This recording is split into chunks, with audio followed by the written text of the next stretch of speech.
There are some people who are just afraid of anything other than their own viewpoint, or at least they speak badly of it. So the first thing I want to point out is that Narendra Modi is known for having a very high character, known for being a dedicated practitioner of the Hindu Dharma. But there's nothing in the Hindu Dharma that should make the rest of the world afraid.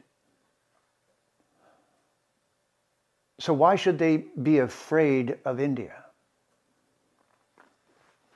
Well, one reason would be because when Narendra Modi took office, he was the first Prime Minister of India to actually be Hindutva. Oh, I know, that's another demonized word. Ooh, Hindutva. Actually, Hindutva simply means a dedicated Hindu practitioner. I am one. I am Hindutva.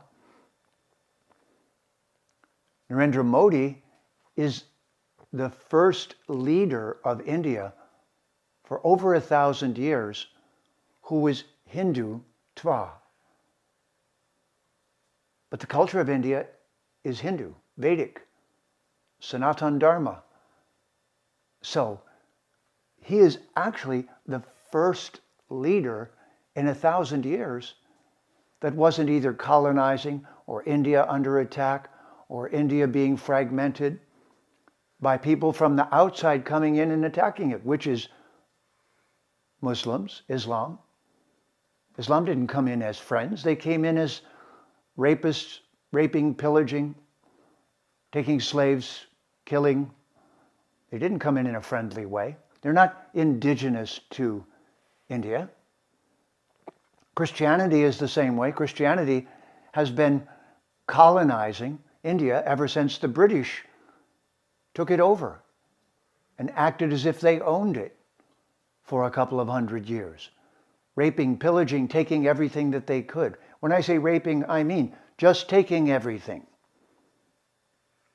Now that kind of behavior is something one should be afraid of.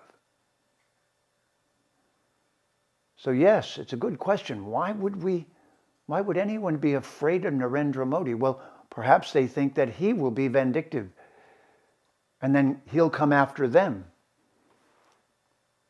Do we see any evidence of that? No. What do we see? That he's standing for the principles of the culture. Now, should that make people afraid inside of India? No. And why? Because the Vedic culture, the Hindu culture, treats everyone with respect, even if they disagree with them. So Christians are safe in India. Muslims are safe in India, as long as they're not violent and asserting themselves violently. Anyone is safe in India.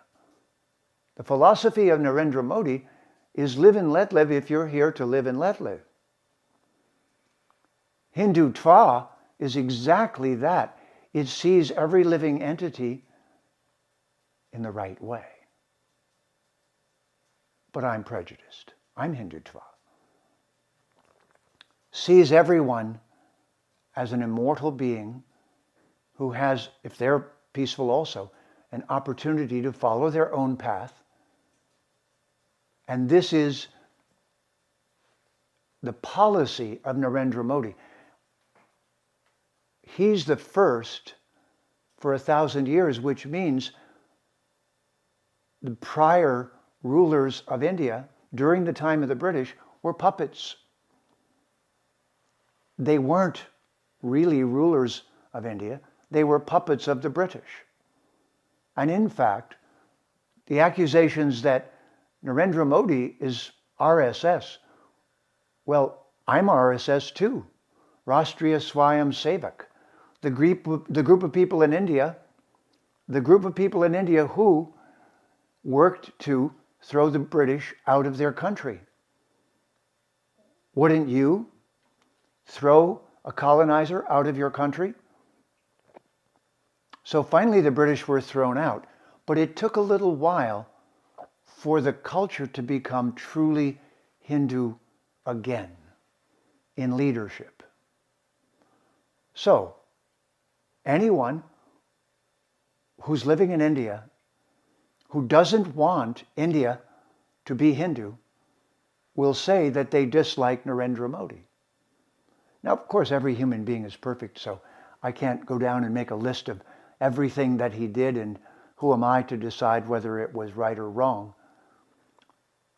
But I do know his dedication, and his dedication is to support the Vedic Hindu culture and to support all of the other people who are living in the culture of India now and lead them in a peaceful way toward living together.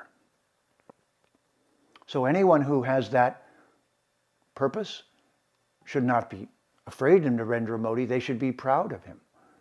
They should be proud that he's so humble and so courageous and so clear and outspoken, but at the same time, he doesn't speak harshly to others and of others, and yet he's dedicated and determined and focused. He's of high character.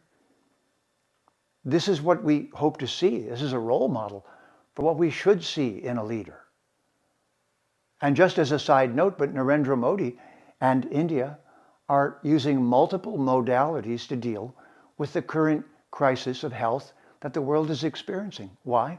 Well, because the very basis of the culture of India is to have multiple modalities of science, from Ayurveda to yoga to diet to things that promote well-being, to herbs, to modern medicines, to modern vaccines, to ancient ways of healing.